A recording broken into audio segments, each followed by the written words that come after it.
இங்கே ஆண்டுடைய வார்த்தை நம்முடைய ஆண்டவராய் தெய்வத்துக்கு பக்தன் பாடினது போல யெகோவா தேவனுக்கு 1000 நாமங்கள். இந்த 1000 நாமங்கள் என்று சொல்வது அது புராணங்களில் ஒருத்தர் பாடினது போல் யாரும் தெய்வத்துக்கு பெயர் வைக்க முடியாது. ஆனால் அவருடைய கிரியையில் வச்சு என்ன சொன்னால் அவருக்கு நாம் என்ன செய்கிறோம், அவருக்கு பேர் சொல்லி அழைக்கிறோம். ஒவ்வொரு இடத்துலையும் நீங்கள் பார்த்து பார்த்தீங்கன்னா இம்மானுவேல் என்றால் ஒரு அர்த்தம் இருக்கும், இயேசு என்றால் ஒரு அர்த்தம் இருக்கும், யெகோவா என்று சொன்னால் ஒரு அர்த்தம் இருக்கும். இப்படி பார்த்தோம்னா அவருக்கு பேர் சர்வ வல்லவர், சர்வ ஞானம் உள்ளவர், சர்வ வியாபி, சர்வலோக ராஜா, மன்னாதி மன்னவர், கத்தாதி கர்த்தர், இப்படி பேர் வச்சுக்கிட்டே போகலாம். ஒவ்வொரு பேருக்கும் ஒரு அர்த்தமுடையதாக இருக்கும். இந்த இடத்துல வேதத்தில் ஒரு பெயரை பார்க்கிறோம். 34 எசேக்கியேல் 29 கீர்த்தி பொருந்திய ஒரு நாற்று. அல்லேலூயா, ஸ்தோத்திரம். தேவ சமூகத்தில் இந்த ஆண்டவராய் தெய்வத்தை நீங்கள் பழைய ஏற்பாடில் இதே இதில் பார்த்தீங்கன்னா தாவீதுன்னு சொல்லி ஒரு பேர். இதே 34:23 வாசித்து பார்த்தீங்கன்னா அவர்களை மேய்க்கும்படி என் தாசனாய தாவீது என்னும் ஒரே மேய்ப்பனை நான் அவர்கள் மேல் விசாரிப்பாக இருக்க ஏற்படுத்துவேன். இவர் அவர்களை மேய்த்து இவரே அவர்களுக்கு மேய்ப்பனாக இருப்பார். கவனிக்கிறீங்களா? இங்கே ஒரு அதாவது இது எத்தனை எசேக்கியேல் என்பவர் சிறையிருப்பின் காலத்தில் தீர்க்கதரிசி. ஆனால் தாவீது எந்த காலத்தில் உள்ளவர்? அவர் சாலமோனுடைய அப்பா, ராஜாக்களில் ஏறத்தாழ 2வது ராஜா. ஆனால் இப்போ இங்கே வேதம் சொல்லுது எசேக்கியேல் சிறையிருப்பு காலத்தில் யோசியாவுக்கு அடுத்து யோசியுடைய மகன்களை ஆண்டுகிட்டு இருக்கும்போது சிறையிருப்புக்கு போயிட்டாங்க. அந்த காலத்தில் எசேக்கியேல் தீர்க்கதரிசனம் சொல்கிறாரு, அவர்களை மேய்க்கும்படி என் தாசனாய் தாவீது என்னும் ஒரே மேய்ப்பனை நான் அவர்கள் மேல் விசாரிப்பாக இருக்க ஏற்படுத்துவேன் அப்படின்னு சொல்லிட்டு இவர் அப்படின்னு சொல்லப்படுது. அப்படின்னா இந்த மேய்ப்பன், இந்த தாவீது யார்? இவர் இயேசு. அல்லேலூயா. புதிய ஏற்பாடில் அவரே சொல்கிறார், நானே நல்ல மேய்ப்பன். ஆமென், கர்த்தருக்கு ஸ்தோத்திரம். அதுபோல் இந்த இயேசுக்கு பழைய ஏற்பாடில் ஏசியா 11:1 சரி, ஏசியா 11:10 சரி, எரேமியா 23:5 சரி, நீங்கள் வாசித்து பார்த்தீங்கன்னா ஒரு துளிர், ஒரு கிளை, ஒரு நீதியின் கிளை, ஈசாயின் வேர், இப்படி ஒவ்வொரு பெயர்களை நீங்கள் வேதத்தில் பார்க்கலாம். யாருக்கு? இயேசுவுக்கு ஒரு பெயர்களை பார்க்கலாம். இதோ ஒரு கல்லை சீயோனில் வைக்கிறேன், அது விலையேறப்பட்டது, பரீட்சிக்கப்பட்டது, இதுதான் தலைக்கல், இதுதான் மூளைக்கல், இதுதான் அஸ்திபாரக்கல், இப்படிலாம் பார்க்கலாம். இது எல்லாமே இயேசுடைய பேர். அப்போது இந்த பேரை நான் இதுவரைக்கும் தியானித்ததும் இல்லை, நான் யாராவது தியானிக்க கேட்டதும் இல்லை. ஆனால் கர்த்தர் இந்த வசனத்தை வாசிக்கும் போது நமக்கு ஒரு தியானிக்கும்படியாக ஒரு பாக்கியத்தை கொடுத்துருக்கிறார். இதில் ஒரு கீர்த்தி பொருந்திய நாற்று என்று சொல்லி கர்த்தருடைய வேதத்தில் ஆண்டவருக்கு பேர் சொல்லுது. இந்த நாற்றை, இந்த கீர்த்தி பொருந்தின நாற்றை எழும்ப பண்ணுகிறார். இது நிமித்தமாய் அவர்கள் இனி பஞ்சத்தால் வாரிக்கொள்ளப்படுவது இல்லை, புறஜாதிகள் செய்யும் அவமானத்தை சுமப்பதும் இல்லை. இனி இவர்களுக்கு பஞ்சமும் கிடையாது, அவமானமும் கிடையாது. கர்த்தர் நல்லவர். ஆமென், கர்த்தருக்கு ஸ்தோத்திரம். இப்போது நீங்கள் இன்னும் இது அதாவது என்னுடைய ஆவியில் போட்ட வெளிப்பாட்டின்படி நான் சொல்கிறேன். ஒருவேளை இது இந்த நாற்று யாரை குறித்து சொல்லியிருக்காரோ தெரியலையா, ஆனால் இது இயேசுவை பற்றி இதில் பேசுகிறோமே அப்படின்னு சொல்லி உங்களுக்கு ஒரு ஐயம் இருந்துச்சுன்னா இந்த ஐயத்தை நீக்கிறதுக்காண்டி ஒரு காரியத்தை நம்ம வாசிக்கணும். என்ன சொல்லி கேட்டிங்கன்னா, ஏசாயா 5ஆம் அதிகாரத்தில் ஆண்டவர் ஒரு திராட்சை தோட்டத்தை குறித்து, அங்கே திராட்சை தோட்டத்தை நடப்படுகிற திராட்சை செடி கொடி குறித்தும் பேசிக்கிட்டு வரார். அப்படி பேசும்போது ஆண்டவர் 7ஆம் வசனத்தில் ஒரு காரியம் சொல்கிறார். ஏசாயா 5:7 வம்சமே போதும். இப்போ அந்த வார்த்தை எப்படி சொல்லப்பட்டிருக்குது? முதல்ல யாரு? இஸ்ரவேல் வம்சத்தார் யாரு? இவங்க தான் திராட்சை தோட்டம். இஸ்ரவேல் தான் திராட்சை தோட்டம். இப்போது இஸ்ரவேல் திராட்சை தோட்டம், அதில் இருக்கிற மன மகிழ்ச்சி நாட்டிய தான் யூதா மனுஷர். அப்போது இயேசுன்னு அவருக்கு இன்னொரு பேர் யூதர். அவர் யூத வம்சத்தில் அந்த மரியாள் வயிற்றில் பிறந்தனாலே அவர் யூதன், நசரேயனாகிய இயேசு. இப்போது இவர் புதிய ஏற்பாட்டில் யோவான் 15:1 தன்னை எப்படி சொல்கிறார்? நானே மெய்யான திராட்சை செடி. ஆமென். கர்த்தருக்கு ஸ்தோத்திரம். அப்போ நீங்கள் இப்போ கண்டுபிடிச்சிருப்பீங்க, ஏசியா 5:7 யூதர்களுக்கு நாற்று, மனமகிழ்ச்சியின் திராட்சை நாற்றின் பேர். இப்போ யூதர் வம்சவழியில் மரியாள் வர்றாங்க. மரியாள் பெற்ற பிள்ளையாகி இயேசு இப்போ அந்த பூமியில் அவர் இப்போ ஊழியத்தில் சொல்கிறார், நானே மெய்யான திராட்சை செடி. அப்போது இந்த எசேக்கியேல் 34:29 சொல்லப்பட்ட கீர்த்தி பொருந்திய நாற்று யாருன்னு கண்டுபிடிச்சிட்டோமா? அல்லேலூயா, கர்த்தருக்கு ஸ்தோத்திரம். அப்போ தேவசனம் காத்திருக்க தேவ பிள்ளையில இப்போ ஆண்டவர் இந்த இடத்துல நாற்றாக அவர் தம்மை வெளிப்படுத்துகிறார். எப்படிப்பட்ட நாற்று? கீர்த்தி பொருந்திய நாற்று. இந்த நாற்று எழும்புகிற பொழுது வேதவசனம் சொல்லுது, இனிமேல் இவர்களுக்கு பஞ்சம் இராது, இனிமேல் இவர்களுக்கு அவமானம் இராது.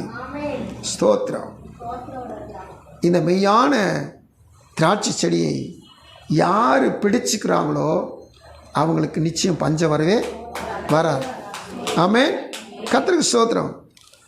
காரணம் ஏன் அப்படின்னா, இப்போது திரும்பமா ஏசியா 11:1-2 வாசிக்க போகிறோம். இல்லை என்ன போட்டிருக்குது? ஈசா என்னும் அடிமரத்திலிருந்து ஒரு துளிர் தோன்றி அதன் வேர்களிலிருந்து எழும்பி செழிக்கும். இங்கே பாருங்க, இந்த வேர், இந்த துளிர் வேர்லேருந்து தோன்றி இது செழிக்கும். இது செழிக்கிறதுனால இங்கே பஞ்சம் மாறிப்போம். செழிப்பான ஒரு கிளை, ஒரு வேர் எழும்புறதுனால இங்கே பஞ்சம் மாறிப்போம். சரி, அடுத்தபடியாக இந்த துளிரில், இந்த வேரில், இந்த கிளையில் இருக்கிற சிறப்பு அம்சங்கள் என்ன அப்படின்னு சொல்லி கேட்டிங்கன்னா 11:2 வாசிக்கிறோம். நீங்கள் யாராவது ஒருத்தவங்க எண்ணணும். ஞானம், உணர்வு, ஆலோசனை, பலன், அறிவு, கர்த்தருக்கு பயப்பட பயம், ஆவியுமாகிய. அப்படின்னா இதுவரை எத்தனை வந்துச்சு? 2 2 டபுள் டபுள் டபுள் எத்தனை ஆச்சு? 6 என்றீங்களா தம்பிங்களா? 6. இந்த அதாவது பரிசுத்த ஆவியாகிய இந்த 6 தன்மையுடைய ஆவியும் இப்போ எங்கே இருக்கிறாங்க? அவர் மேல், இந்த கிளையின் மேல், இந்த வேரின் மேல், இந்த துளிரின் மேல், இந்த இயேசு கிறிஸ்துவின் மேல் இவ்வளவு அம்சங்கள் அடங்கிய பரிசுத்த ஆவியான தங்கி இருக்கிறதுனால இவர் நம்மை செழிக்க செய்வார். ஆமென். அதனால பஞ்சம் நம்மளை விட்டு ஓடி போயிடும். நீங்கள் இவரை பின்பற்றினா போதும், இவரை நம்பினா போதும். இப்போது வேத வசனங்களை யோவான் 15 நம்ம தியானிக்க போகிறோம். என்னன்னு சொல்லி கேட்டீங்கன்னா, இந்த எசேக்கியேல் சொல்கிறாரு, நான் அவர்களுக்கு கீர்த்தி பொருந்தின ஒரு நாட்டை எழும்ப பண்ணுவேன், அவர்கள் இனி தேசத்திலே பஞ்சத்தால் வாரிக்கொள்ளப்படுவது இல்லை. இப்போ ஒரு மனுஷன் பஞ்சத்தால் வாரிக்கொள்ளப்படக்கூடாதுன்னு சொன்னீங்கன்னா, அந்த மனுஷனுக்கு என்ன காரியம் இருக்குன்னீங்கன்னா, இந்த கீர்த்தி பொருந்திய நாட்டோடு அவனுக்கு ஒரு ஐக்கியம் காணப்படும். அவர் தனியாக நம்ம தனியாக இருந்தோம்னா செழிப்புக்கும் ஆசீர்வாதத்துக்கும் சம்மந்தமே கிடையாது. இப்போ யோவான் 15:2 வாசிக்கணும்.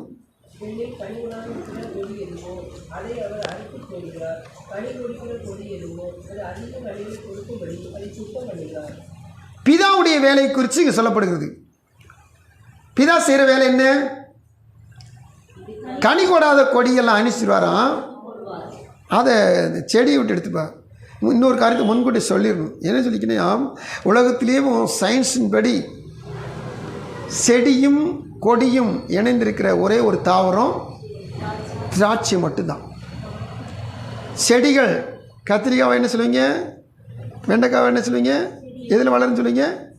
வெண்டைக்காய் செடி, கத்திரிக்காய் செடி, அப்புறம் பூசணி இருக்குது, அப்புறம் அவரைக்காய் இருக்குது. இதெல்லாம் இதில் இருக்கும், கொடியில் இருக்கும். திராட்சை மட்டும்தான் செடியும் கொடியும் இணைந்தே இருக்கும். இந்த செடி சாதாரண செடி இல்லை, 25 வருஷம் வரைக்கும் இந்த செடி இருக்கும். இது கொடியும் வந்துச்சுன்னா அப்பப்போ ப்ரூன் பண்ணுவாங்க, வெட்டிக்கிட்டே இருப்பாங்க. எத்தனை வருஷம் இருக்குது அத்தனை வருஷத்துக்கு என்னச்சுன்னா அது தேவையில்லாமல் கொடி என்னச்சுன்னா வெட்டி விட்டுருவாங்க. தேவையில்லாத கொடியை வெட்டிக்கிற போட்டுருவாங்க. நல்லா கவனிச்சு பாருங்கள். தாவரவியல் அதுவும் கண்டுபிடிச்சு சொன்னது. இதை 2000 வருஷத்துக்கு முன்னாடி அனுப்பிச்சுட்டார். ஆனால் தாவரவியல் இப்போ தான் கண்டுபிடிச்சிச்சு. செடியும் கொடியும் உடைய அம்சம் எதற்குனீங்கன்னா திராட்சைக்கு மட்டும்தான் உண்டு. இதை வேதத்தில் ஆண்டவர் எப்பயோ சொல்லி வச்சிட்டார். இவர் சொல்கிறாரு, நான் செடி நீங்கள் கொடிகள்.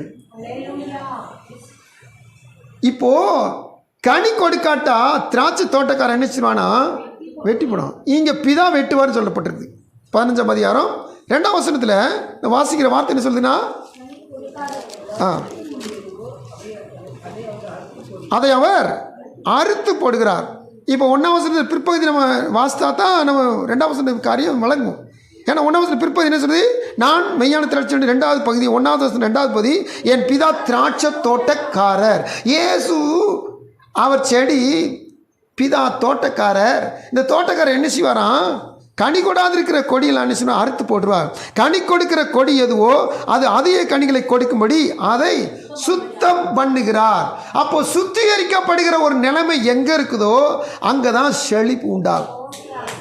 சுத்திகரிக்கப்படுகிற நிலைமை எங்கே இருக்குதோ அங்கே தான் பஞ்சம் இல்லாமல் போகும்.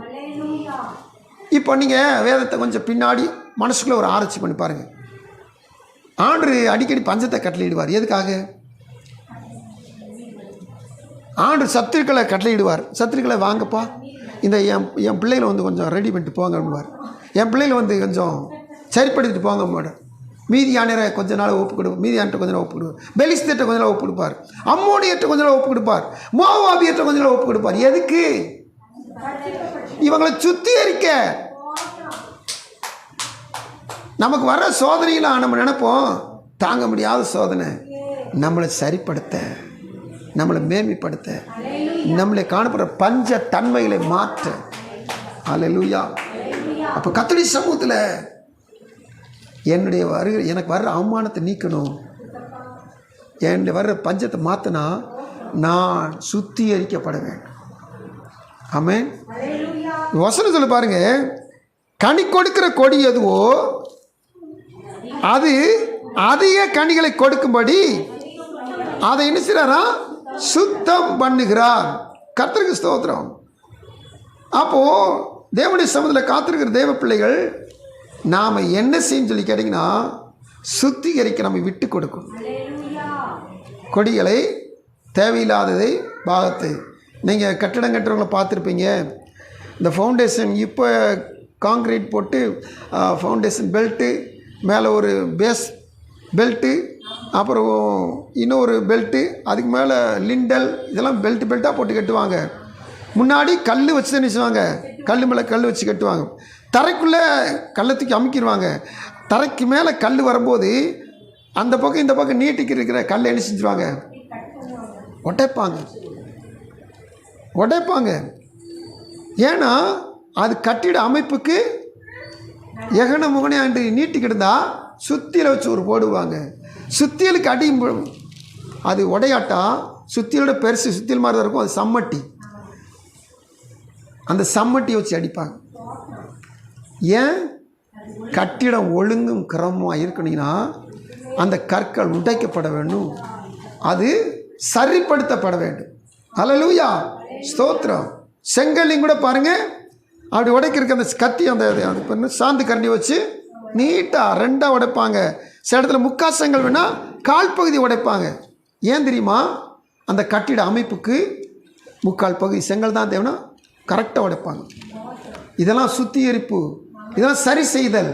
தேவனுடைய சமூகத்தில் காத்திருக்க தேவ பிள்ளைகளே, அநேக நேரங்களில் நம்முடைய பஞ்சம் நம்மளை விட்டு மாறினா இந்த பெலிஸ்தேத்தையும் மோவாபிட்டையும் இந்த அம்மோனிட்டு இந்த மீதியான்ட்டு ஒப்பு கொடுக்குற போல கர்த்தர் சில சோதனைகளுக்குள்ள நம்ம ஒப்பு கொடுப்பார்.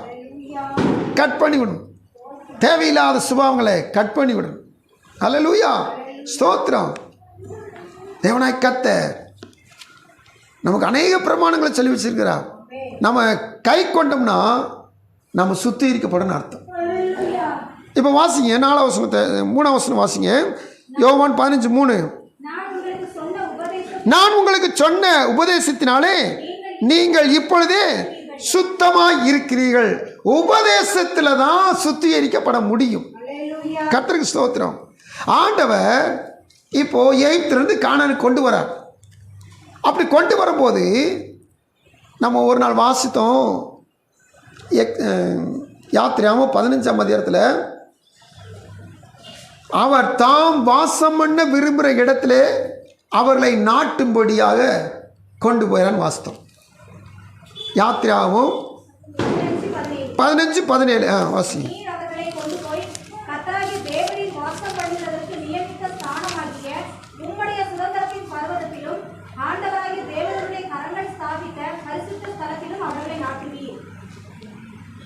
இந்த ஸ்தலம் இவர் தங்குறதுக்காண்டி தெரிஞ்சுக்கிட்ட ஸ்தலம். இவர் தெரிஞ்சுக்கிட்ட ஸ்தலத்தில் இப்போ யாரை கொண்டு நாட்ட போகிறாரு? இஸ்ரேல் ஜனங்களை கொண்டு நாட்ட போகிறார். சரி, போய் நாட்டியாச்சு. இப்போது 2 குடும்பத்தை பற்றி பேச போகிறோம். 2 குடும்பமும் நல்ல குடும்பம் தான். நீங்கள் ரூத்தின் புஸ்தகத்தை வாசிக்கும்போது அந்த இடத்துலையுமே ஒரு கதாநாயகர் இருக்கிறார். அவங்களுக்கு 2 பையங்க, மனைவி. இவங்க வசிக்கிற தேசத்துக்கு ஊருக்கு பேர் பெத்லஹேம். பெத்லஹேம் அப்படின்னு சொன்னால் அதுக்கு அர்த்தம் அப்பத்தின் வீடு. நல்லா கவனிக்கணும். இந்த மனுஷன் வசிச்சுக்கிட்டே இருக்கிறான் குடும்பமாக, மனைவி 2 பையங்களோட. வாலிபன் 2 பையங்களும் சாப்பாட்டுக்கெல்லாம் போயிட்டு,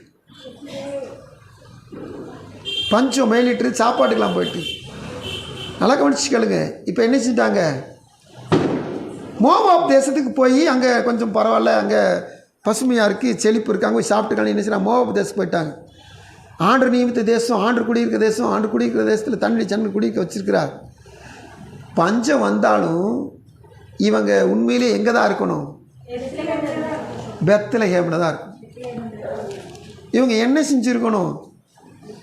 தேவனே, எங்கள் முற்பிதாக்களை இங்கே தானே நாட்டுன்னு சொல்லி நாட்டினீங்க. இது வேறு அப்பத்தின் வீடு வேறு, சாப்பாட்டு பட்டணம் இது. இதில் நீங்கள் இப்படி பஞ்சத்தை கொண்டு வந்துட்டீங்களே. நாங்கள் செஞ்ச தப்புகளை மன்னிங்க, எங்கள் பாவத்தை மன்னிங்க, எங்களுக்கு சாப்பாட்டை கொடுங்க. இது உங்கள் தேசம், எங்களுக்கு கொடுங்க. அப்புறம் எதுக்கு கொண்டு வந்தீங்க? கேட்கலாமா இல்லையா? இது நியாயமா இல்லையா? இல்லை, கேட்கல. இவங்க என்ன செஞ்சிட்டாங்க? போயிட்டாங்க. சரி, இவங்க போனாங்க.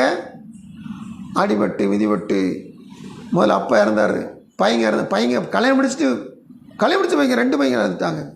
இப்போ ஒரு மருமகளும் மாமியாரும் திரும்பி வர்றாங்க. சரி, இங்கே வர்றாங்களே, இங்கே வந்த மாத்திரத்தில் ஒரு இடத்துக்கு கதிர் போர்க்கு போகிறாங்க ரூத்து. அந்த வயலுக்கு சொந்தக்கார பேர் என்னவர்? போவாஸ். போவாஸ் இந்த பெத்லஹேம் விட்டு போனாரா?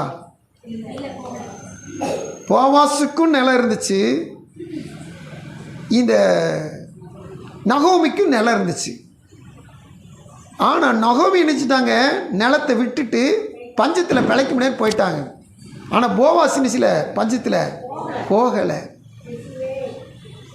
பஞ்சத்திலும் உபதேசத்தில் யார் நிலைத்திருக்கிறார்களோ அவரிடத்தில் பஞ்சத்திற்கு வெளியேறி போனவர்கள் வந்து அவருடைய கஸ்டடியில் இருப்பார்கள். விளங்கி கொண்டவங்க நல்ல விளங்கி. ஆண்டு சமத்தில் ஆண்டுடைய பிள்ளைகள் நீங்கள் உபதேசத்தை நிலைச்சிருந்தீங்கன்னா வசனம் சொல்லுது. நம்ம 15:2-3 வாசித்தோம். நான் உங்களுக்கு சொன்ன உபதேசத்தினால் நீங்கள் இப்பொழுதே சுத்தமாக இருக்கிறீர்கள். என்னில் நிலைத்திருங்கள், நானும் உங்களை நிலைத்திருப்பேன். கொடியானது திராட்சை நிலைத்திராவிட்டால் அது தானாய் கனி கொடுக்க மாட்டாது போல நீங்களும் என்னில் நிலைத்திராவிட்டால் கனி கொடுக்க மாட்டீர்கள். நானே திராட்சை செடி, நீங்கள் கொடிகள். ஒருவன் என்னிலும் நான் அவனிலும் நிலைத்திருந்தால் அவன் மிகுந்த கனிகளை கொடுப்பான். என்னை இல்லாமல் உங்களால் ஒன்றும் செய்ய கூடாது. அப்போ யாதாம் ஒருவர் கிறிஸ்துவுடைய உபதேசத்தில், தேவனுடைய உபதேசத்தில், வசனத்தில் நிலைச்சிருந்தா எந்த காரணத்திலும் பஞ்சத்துக்குள்ள போகவே மாட்டான். அல்லேலூயா. பஞ்சம் அவர்களை மேற்கொள்ளாது. ஏன் இந்த போவாஸ் போல? ஏன் இந்த போவாஸ் போல? கர்த்தரை நம்பினாங்க, கர்த்தர் நினைச்சிருந்தாங்க. அந்த பஞ்சத்திலும் இவர்களுக்கு கர்த்தர் போஷித்து திரும்பவும் மழை காலத்தில் மழையை கட்டளையிட்டு தேசத்தின் செழிப்பை கொடுத்து இந்த செழிப்பில் ஊரை விட்டு போன குடும்பம் வந்து தஞ்சமடையும்படி கர்த்தர் கிரிகளை நடப்பிக்கிறார். அந்த கருத்தோடு பார்க்கணும். ஏன்னு சொன்னீங்க, நான் வசனம் சொல்லுது, அவருடைய வசனத்துக்கு கீழ்ப்படுதுன்னா அவருக்கு பயப்படுறவங்கன்னு அர்த்தம். அவர் வசனத்துக்கு கீழ்ப்படுதுன்னா அவருடைய சத்தத்தை கேட்குறோன்னு அர்த்தம். 33ஆம் சங்கீதத்தை எடுத்துக்கொள்ளுங்க. 33ஆம் சங்கீதம்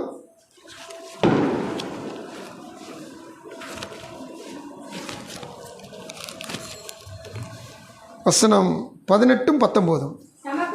தமக்கு பயந்து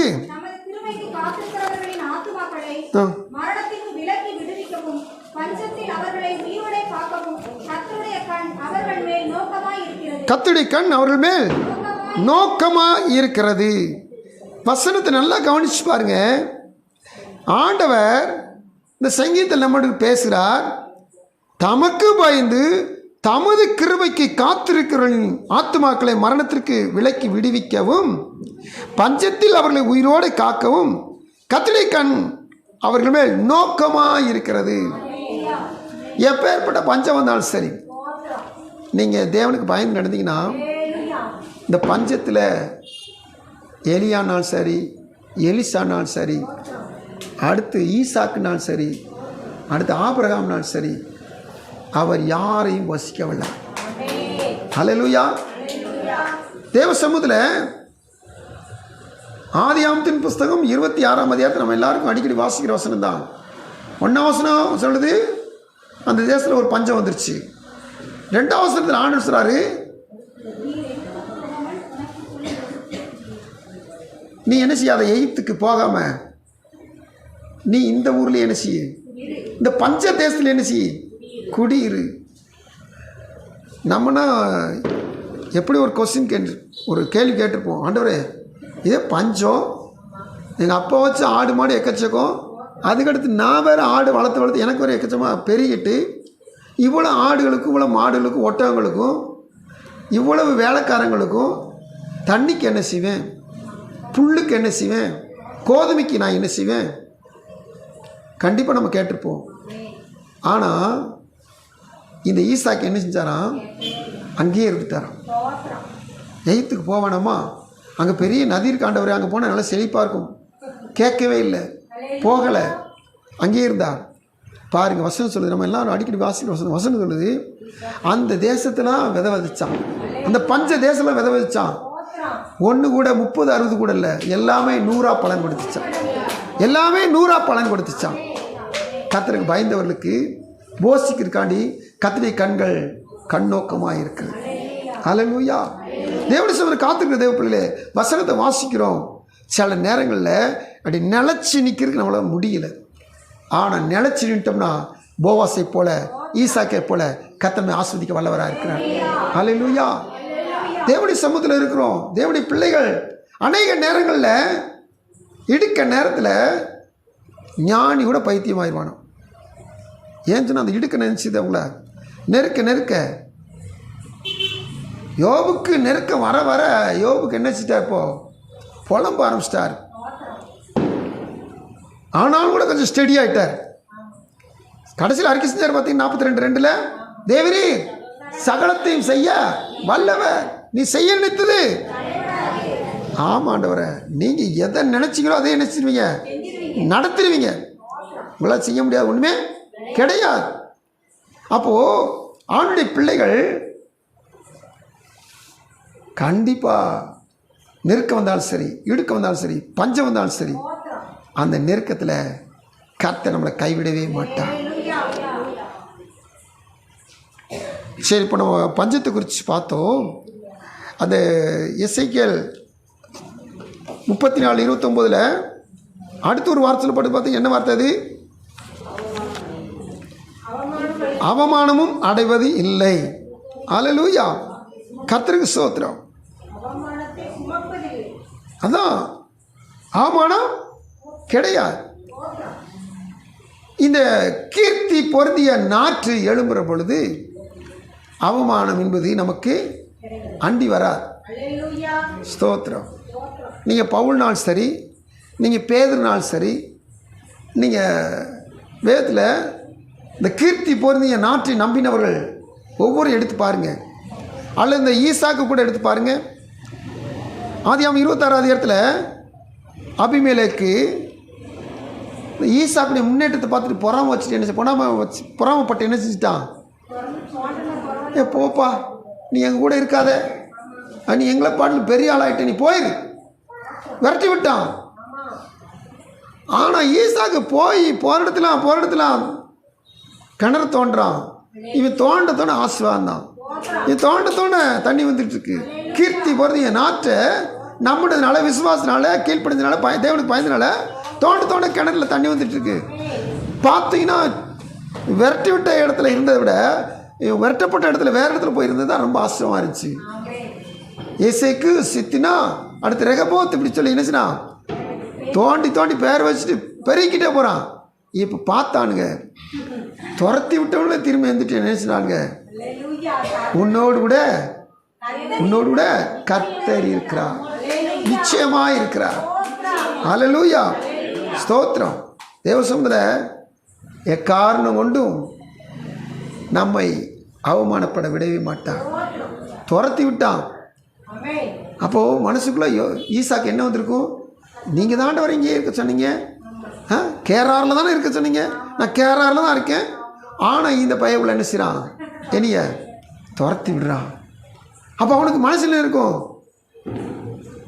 அவமானம் வர்றதுக்கு மனசில். ஆனால் கர்த்தர் அவமானம் அடைய விடவில்லை. எவன் துரத்துனானோ அவன் தேடி வந்து அவன்கிட்ட மன்னிப்பு கேட்கும்படி செஞ்சார். ஸ்தோத்திரம். சமாதானம் போகிறதுக்கு கர்த்தர் வழிவாசலை திறந்து விட்டார். ஆமென். ஏன்னு சொன்னீங்கன்னா நம்ம வாசிக்கிறோம் பார்த்தீங்களா, நீதிமொழிகள் 16:7 தானே, ஒருவனுடைய வழிகள் கர்த்தருக்கு பிரியமாக இருந்தால் அவனுடைய சத்துருக்களும் அவனோடு கூட சமாதானமாகும்படி செய்வார். இந்த ஈசா கிட்ட விரட்டி விட்ட வந்து என்னச்சுறான்?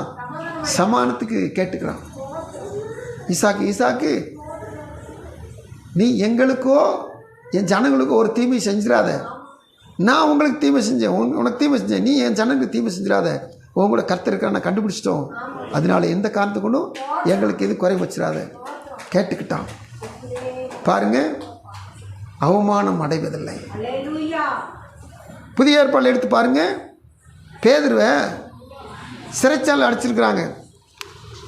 3ஆவது அதிகாரத்தில் பேதுருவை கொண்டு 3000 பேர் ரட்சிக்கப்பட்டாங்க. அதுக்கடுத்து 5000 பேர் ரட்சிக்கப்பட்டாங்க. அதுக்கடுத்து திரளாக ரட்சிக்கப்பட்டாங்க. இப்போ இந்த ரோமர்கள் பார்த்துக்கிட்டே இருந்தாங்க. நான் பேதுருவை விட்டால் இந்த எங்கே பார்த்தாலும் எல்லாம் சர்ச்சுக்கு போக ஆரம்பிச்சிருவோம் உங்களுக்கு.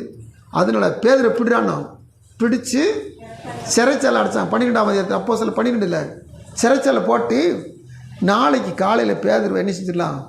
க்ளோஸ் பண்ணிடலாம், மரண தண்டனை கொடுத்துலான்னு சொல்லி என்ன செய்யலாம்? பேதுருக்காக எப்படா படியும் பேதுருவை மரண தண்டனை கொடுக்கல காத்திருந்தாங்க. ஆனால் நைட்டில் நடந்தது என்ன? எல்லாரும் நினச்சது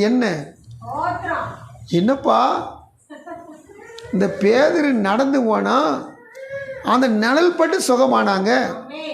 பேதுரு நிழல் பட்டு பிசாசு ஓடிச்சு, சுகவினர்கள் சுகமடைந்தாங்க. ஆனால் இந்த பேதுருக்கு வந்த கெதியை பாருடா. நாளைக்கு காலையில் பேதுரு நிச்சய போகிறாரு, சிலுவையில் தொங்க போகிறார், மரண தண்டனை ஏற்றுக்கொள்ள போகிறார். அவமானம். ஆனால் அவமானத்தை அவர் பொருட்படுத்தலை, நல்லா உறங்கிட்டார். நைட்டில் நினைச்சிட்டார் பேதுரு, நல்ல தூக்கம். நடந்தது என்ன? தூதன் வந்து ஆமாம் உறங்கிட்டு இருக்கிற பேதுரை தட்டி எழுப்பி, எப்போ உன் ட்ரெஸ் என்ன சேஞ்ச் நல்லா உன்னுடைய கச்சை எடுத்து இறுக்கி கட்டிக்கோ, என் பின்னாடி வான்னு கூட்டு போனால் போயிட்டே இருக்கிறாங்க. ரொம்ப தூரம் போன பிற்பாடு நல்ல ஒரு முடுக்கலாம் தண்ணி ரோடு, மெயின் ரோடு போன பிற்பாடு தான் பேதருக்கு நினைப்படுது, ஐயோ இப்போ நான் சிறைச்சாலேருந்து வெளியே வந்துட்டேன், நான் கனவு வாங்குற நினச்சிக்கிட்டு இருந்தேன், உண்மையிலே இது நடந்துக்கிட்டு இருக்குது. என்ன ஒரு அதிசயம்! அவமானம் அடைவதில்லை, வெட்கப்பட்டு போவதில்லை. அவருடைய ஜனங்கள் அவமானம் அடைவதே இல்லை. அப்போ இந்த கீர்த்தி பொருந்தின நாற்று எழும்பின நிமித்தமாக இந்த கீர்த்தி பொருந்தின நாற்றோடு கூட நாம் இணைந்து கொண்டோம் என்று சொன்னால், இந்த மெய்யான திராட்சை செடியாகிய இயேசுவோடு கூட நாம் இணைந்து கொண்டோம் என்று சொன்னால், அவரால் நாம் சுத்திகரிக்கப்படுவோம் என்று சொன்னால், மெய்யாவே பஞ்சத்தையும் அவமானத்தையும் நான் அடைவதே இல்லை. ஆமென், ஹல்லேலூயா. தொடர்ந்து 15ஆம் அதிகாரத்தில் ஒரு சில வசனங்களை வாசித்து நம்ம ஜெபித்து முடிக்க போகிறோம்.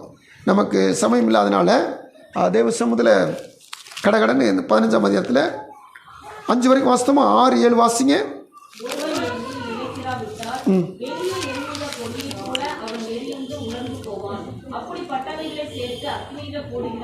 என்னிலும் என் வார்த்தைகள் உங்களிலும் நிலைத்திருந்தால் நீங்கள் கேட்டுக்கொள்வது எதுவோ அது உங்களுக்கு செய்யப்படும். இந்த கீர்த்தி பொருந்திய நாற்றாய இயேசுவோடு கூட நம்ம இணைஞ்சிருந்தோம்னா, இந்த வசனம் சொல்லுது, அவருடைய வார்த்தையில் நம்ம நினைச்சிருந்தோம்னா, நான் எதை கேட்பனோ அதை பெற்றுக்கொள்வேன். நான் சுத்திகரிக்கப்பட்டிருக்கணும். சும்மா இயேசு தாங்கன்னு சொன்னால் உடனே கொடுத்துட மாட்டார். நான் அவரோடு கூட இணைஞ்சிருக்கணும், அவரால் நான் சுத்திகரிக்கப்பட்டிருக்கணும்.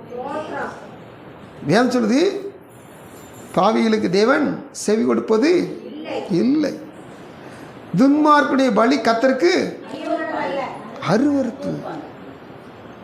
அப்போ நான் சுத்திகரிக்கப்படணும், சுத்திகரிக்கப்பட்ட பிறகு தான் போய் பலி செலுத்தணும். அதனால ஆண்டவர் இயேசு ஒரு நாள் சொன்னார், இந்த மாதிரி காணி கொண்டு வரியா, கொஞ்சம் அங்கனுக்குள்ள வை, உன் காணிக்க வச்சிரு, வச்சுட்டு உன் சகோதரன்ட்ட நீ நினைச்சி போய் காம்ப்ரமைஸ் பண்ணிட்டு வா, ஒப்புரவாயிட்டு வா, அப்புறம் நீ வந்து நினைச்சி உன் காணிக்க போடு. நீ உன் சகோதரன்ட்ட கெட்ட வார்த்தை போய்ட்டு பேசிட்டு உன் சகோதரன் நீ நினைச்சி அவனுடைய பொருளை கொள்ளையடிச்சிட்டு அவனுடைய சொத்தை பிடிங்கி வச்சுட்டு நீ அதுலேருந்து வந்து காணிக்க படைக்க வர்றியா? உன் காணிக்க தேவையே இல்லை. போ, அங்கே ஒரு போரத்தில் வை. உன் சகோதரன் போய் நினைச்சி ஒப்புரவாயிட்டு திரும்பி வந்து உன் காணிக்க செலுத்தினார். சுத்திகரிக்கப்படணும், ஹல்லேலூயா, பரிசுத்தமாக்கப்படணும். சும்மா எல்லாத்தையும் ஆர்டர் வா கொடு. இந்த ஒரு கோயில் இருக்குது ஒரு இடத்துல, எங்கெங்கே கொள்ளையடிச்சாங்களோ அதில் ஒரு பங்கு போட்டுருவாங்களாம். ஏசுனாருக்கு தேவையே இல்லை. ஏசுனாருக்கு நீதியின் பலி தான் அவருக்கு செலுத்தணும். ஹல்லேலூயா. பரிசுத்தரவர் பரிசுத்தம் உள்ளதைத்தான் ஏற்றுக்கொள்வார். இந்த கிறிஸ்தவங்களாக வந்துட்டு சிலர் நாய் வளர்ப்பாங்க. வளர்க்குறது தப்பு கிடையாது, வளர்த்து விற்பாங்க. நியாய் அவர் பார்க்கவே கூடாது, பைபிளில் இருக்குது. அவங்க கிறிஸ்தவங்க நாய் வேறு பார்த்தாங்கன்னு என்ன செய்வாங்க? கண்டிப்பாக காணிக்கு போடுற மாதிரி தான் நிற்பாங்க. நாயின் கிரயத்தை நீ கொண்டு வரவே கூடாது, கர்த்தருடைய ஆலயத்துக்குள்ளே கொண்டு வரக்கூடாது. நாயை வளர்த்து அதில் வியாபாரம் பார்த்து பெரிய பெரிய ஆட்கள் நம்ம ஊரில் பெரிய பெரிய சர்ச்சை வச்சுருக்கோம்ல, நாய் வளர்க்குறாங்க, வியாபாரம் பண்ணுறாங்க.